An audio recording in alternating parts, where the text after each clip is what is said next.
এই 17 বছরের মধ্যে 8 বছর আমি ফাঁসির ছেলে ছিলাম।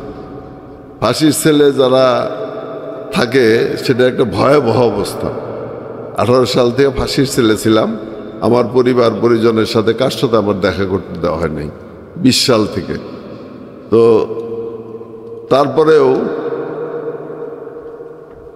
চিন্তা করি নাই কোনোদিন যে আপনাদের সামনে কথা বলবো। আপনারাও কোনোদিন চিন্তা করেন নাই যে আমি ফেরত আসবো, তাই না? অনেকেই চিন্তা করেন নাই যে আমি ফেরত আসবো। আর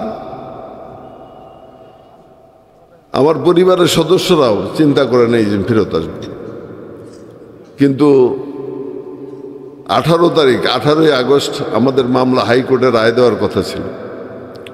18ই আগস্ট হাইকোর্টের মামলায় আমাদের রায় দেওয়ার কথা ছিল।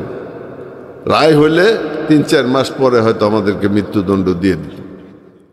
এখন আপনার ছেলে আপনার বাড়িতে বাইরিয়ে যেতেছে, আপনি করতে পারবেন না।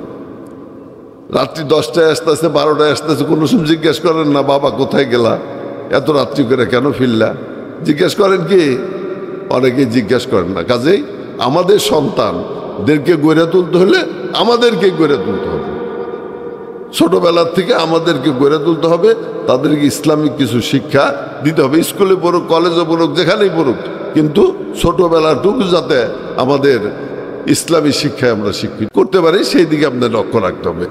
যে জিনিসটা বলতেছিলাম, এই যে অন্যায় অত্যাচার জুলুমের থেকে রক্ষা করতে হলে একমাত্র কি করতে হবে?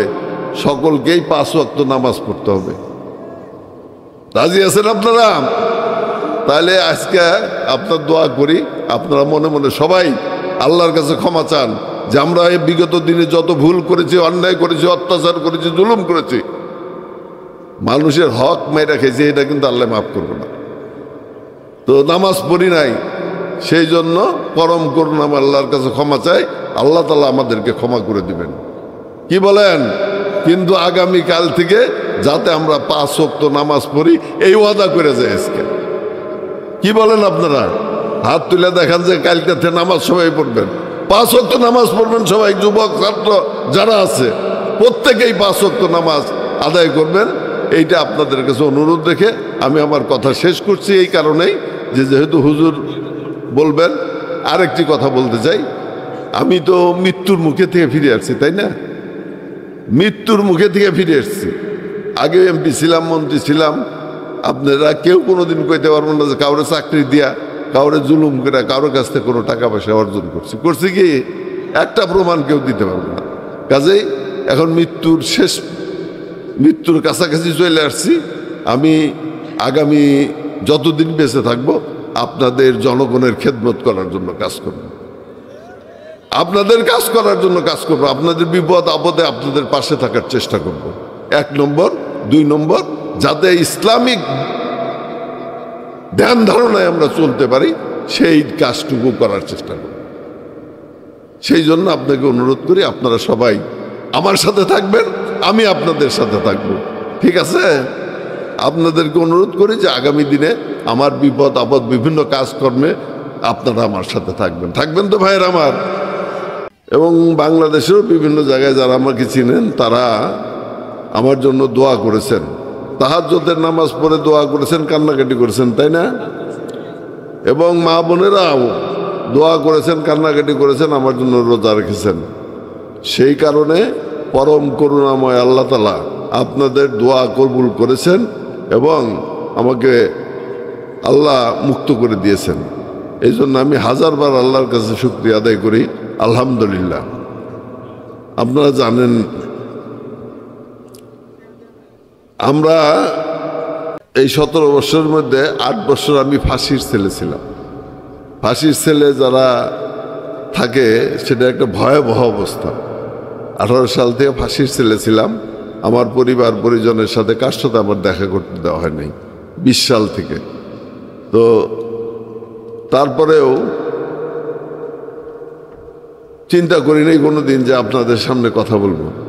আপনারাও কোনোদিন চিন্তা করেন নাই যে আমি ফেরত আসবো, তাই না? অনেকেই চিন্তা করেন নাই যে আমি ফেরত আসবো। আর আমার পরিবারের সদস্যরাও চিন্তা করে নেই যে ফেরত আসবো।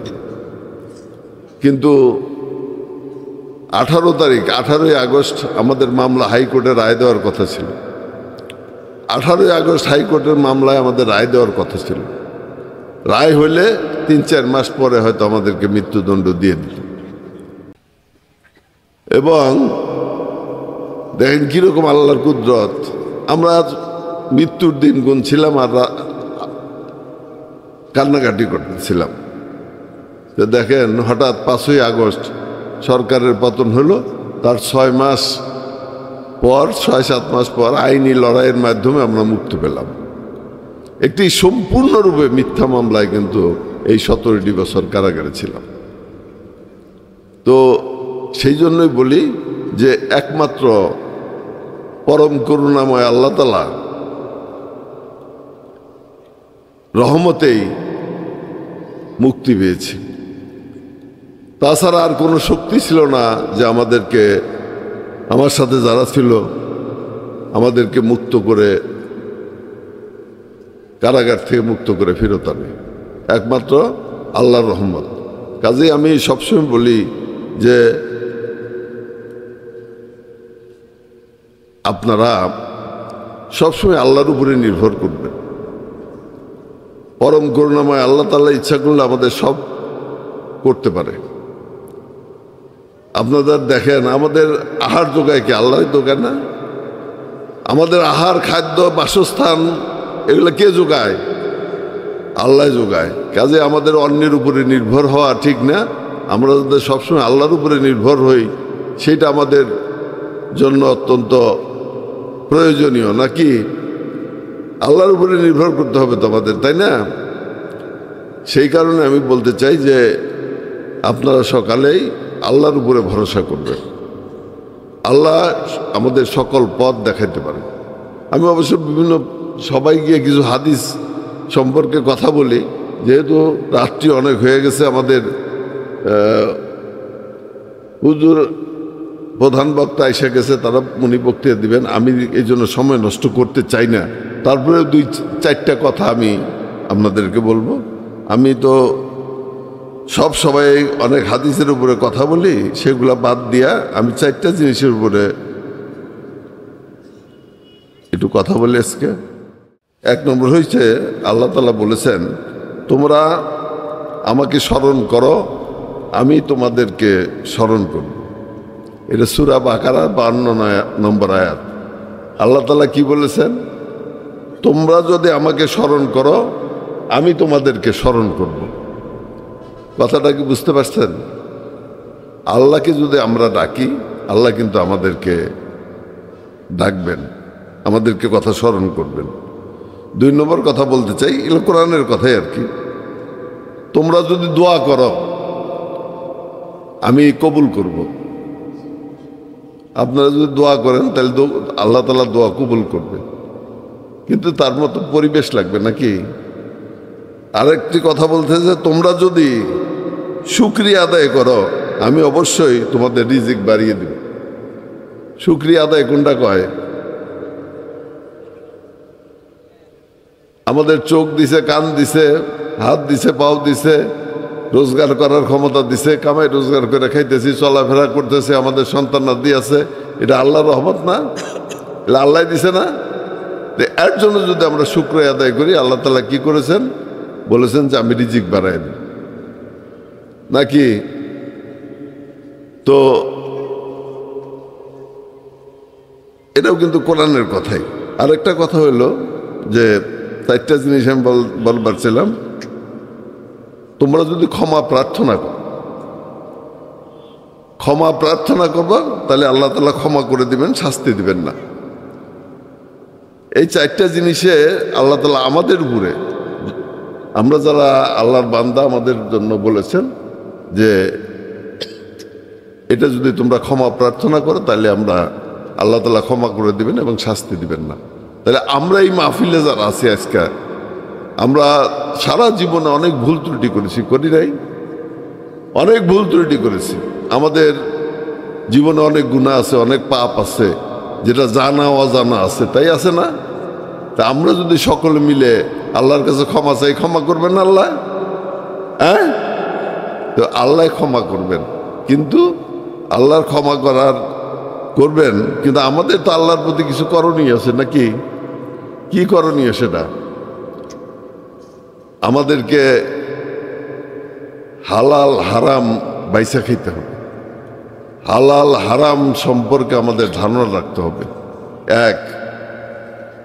2 নম্বর, কোনো মাদকের সাথে জড়িত হওয়া যাবে না, মাদকের সাথে জড়িত হওয়া যাবে না। আমাদের দেশটা এখন যুব সমাজ আপনার মাদকের সাথে সম্পৃক্ত হয়ে গেছে। কি কি? আমরা দেখেন গত 15 বছরে ইয়াবা, বাবা, তার ফেন্সিডিল, হিরোইন, গাঁজা, এগুলা অহরহ এখন খাওয়া চলছে, তাই না? বাজারে পানের দোকানেও নাকি ইয়াবা পাওয়া যায়, আমি শুনি আর কি। প্রত্যেক গ্রামেই ইয়াবার ব্যবসা আছে, আছে না নাই? কাজেই এই সমস্ত অন্যায় যেগুলো আল্লাহ পছন্দ করেন না, এগুলো কি করতে হবে? বাদ দিতে হবে, এগুলার থেকে বিরত থাকতে হবে। নাকি এই বিরত রাখা কি আমার আর আপনাদের পক্ষে একা সম্ভব? কারো পক্ষে? আমাদের সকলকে ঐক্যবদ্ধ হয়ে সমাজের পরিবর্তন আনতে হবে এবং এই সমস্ত জিনিস থেকে আমাদের দূরে থাকতে হবে। নাকি ভাইয়ের আমার? আমি আপনাদেরকে অনুরোধ করব যে যেখানেই মাদক আছে, যেখানেই অন্যায় আছে, যেখানেই দুর্নীতি আছে, সেখানেই আমাদেরকে ঐক্যবদ্ধভাবে কাজ করতে হবে। আপনারা জানেন আমি তো 17 বছর জেলে ছিলাম। আমি যারা 10 বছর দেখে গেছি তারে এখন কত 27 বছর, তারে কি চিনা সম্ভব? সময় লাগবে, চিনতে পারবো, সময় লাগবে। কিন্তু এই গোপালপুর ভুয়াপুরের যত লোক আছে এই বয়সের, এদের কিন্তু আমার পক্ষে চেনা সম্ভব না। আস্তে আস্তে চিনতে হবে, তাই না? কে খারাপ কাজ করে, কে ভালো কাজ করে, সেটাও কিন্তু আপনারা না বললে চেনা যাবে না। নাকি? আমি তো মানুষ, কাজে আমি আপনাদেরকে অনুরোধ করব যে আসুন আপনারা সকলে মিলে পরম করুণাময় আল্লাহ তাআলার রহমতে আমরা এই মাদক, অন্যায়, অত্যাচার, জুলুম, ঘুষ, দুর্নীতি এবং চাঁদাবাজির থেকে দূরে থাকি। এই জন্য ফ্যান্সি ডিল খাইতেছে, টাকা নাই, যে একজনের থাপা দিয়ে ধরে টাকা দেন, বাপের টাকা দিয়ে ধরে টাকা দেন, মায়েরে ধরে টাকা দেন, মায়েরে মেরে ফেলায় দিয়ে টাকা না দিলে হয় নাই? এবারে কম বহু হয়েছে। কাজে আমি আপনাদের কাছে অনুরোধ করব যে আপনারা আসুন, আমরা ঐক্যবদ্ধভাবে এই মাদকের বিরুদ্ধে লড়াই শুরু করি। কি কন আপনারা? আমি সকল মাহফিলেই আমি আহ্বান জানাইছি যে আগামীতে আমাদের একটাই প্রচেষ্টা থাকবে, এই দেশের যুব সমাজকে আমাদেরকে রক্ষা করতে হবে, দেশকে রক্ষা করতে হবে, জাতিকে রক্ষা করতে হবে। এই মাদক দিয়ে কিন্তু আমাদের দেশটাকে ধ্বংস করার পরিকল্পনা করা হয়েছিল। আজকে দেশকে চালায় প্রেসিডেন্ট থেকে আরম্ভ করে নিচের একজন চৌকিদার পর্যন্ত দেশকে চালায়। দেশ চালায় হলো আমাদের মতো মধ্যবিত্ত ঘরের সন্তান, তাই চালায় না? কৃষকের সন্তানরাই দেশ চালায়, কিন্তু সেই দেশ যাতে আর না চালাইতে পারে সেই জন্য মাদক দিয়া যুব সমাজ, ছাত্র সমাজকে ধ্বংসের দ্বার প্রান্তে নিয়ে যাওয়া হয়েছিল।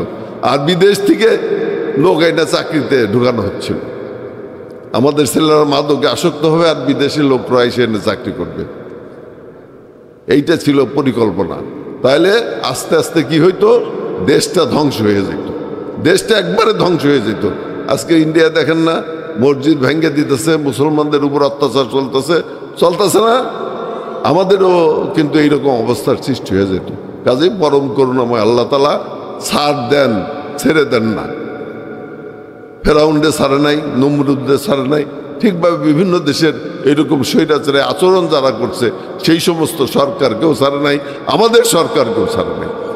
যদি আর কিছুদিন থাকতো দেশটা হয়তো ধ্বংস হয়ে যেত, মুসলমানদের ইসলাম ধ্বংস হয়ে যেত। এই যে মাহফিল করতেছি, তাদের পারমিশন ছাড়া মাহফিল করতে পারতো কেউ? তাও বাইন্দা দিয়ে এই কয়েক ঘন্টা মাহফিল চলবো, তাহলে চলবে না। সব জায়গায় দেওয়া হয় নাই, কিছু কিছু জায়গায় দেওয়া হয়েছে। কাজে আমাদের দায়িত্ব, পরম করুণাময় আল্লাহ তাআলা যদি আমাদের রিজিক দান করেন, সমস্ত আমাদেরকে ক্ষমা করে দিবেন, আমরা ক্ষমা চাইলে ক্ষমা করে দিবেন, আমরা দোয়া করলে দোয়া কবুল করবেন। তাহলে তার জন্য আমাদের করা দরকার, তার যে হুকুম হাকামগুলো আছে সেগুলো মাইনে চলা উচিত কি উচিত না? আমরা কি মাইনে চলতে পারবো? আমি অনুরোধ করব যে আপনারা সকলেই যে যেখানে আছেন আসেন, ঐক্যবদ্ধ হই, মাদকের ব্যাপারে আমরা শক্ত হই। 1 2 নম্বর কি একটা কথা বলতে চাই, সেটা হলো যে যারা 5 ওয়াক্ত নামাজ পড়ে তারা কিন্তু অন্যায় কাজ থেকে দূরে থাকে।